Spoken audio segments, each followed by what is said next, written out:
ఎవరి ప్రైస్ తక్కువగా ఉంటుందో వారి ద్వారా ఈ పవర్ ప్లాంట్ నిర్మాణం చేయాలని కేబినెట్ నిర్ణయం తీసుకోవడం జరిగింది. హైదరాబాద్లో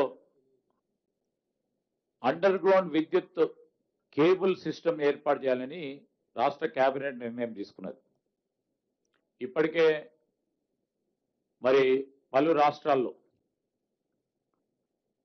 మరి మొన్న పోయి కమిటీకి సంబంధించి బెంగళూరులో అండర్ గ్రౌండ్ విద్యుత్ కేబుల్ సిస్టమ్ని పరిశీలన చేసి కొన్ని రాష్ట్రాలకు సంబంధించిన బెస్ట్ ప్రాక్టీసెస్ పరిశీలన చేసి అక్కడ అమలు చేస్తూ ఉన్న విధానాన్ని అధికారులు అధ్యయనం చేయటం జరిగింది. అక్కడ అమలు చేసిన విధానం ప్రకారం జిహెచ్ఎంసి పరిధిలో అండర్ గ్రౌండ్ కేబుల్ సిస్టమ్ ఏర్పాటుకి దాదాపు 14,725 కోట్ల ఖర్చు అవుతుందని అధికారులు ప్రాథమికంగా అంచనా వేశారు. హైదరాబాద్ సిటీని విద్యుత్ సర్కిల్ వారీగా 3 విభాగాలుగా విభజించి ఈ ప్రాజెక్టు చేపట్టాలని మంత్రివర్గం నిర్ణయం తీసుకుంది.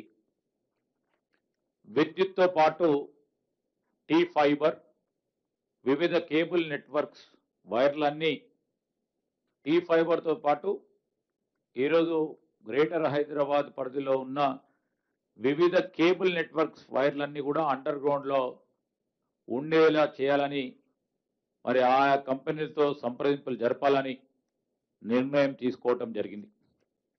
అందుకు సంబంధించి ఒక వర్కింగ్ ప్లాన్ రెడీ చేయాలని అధికారులను కూడా ఆదేశించడం జరిగింది.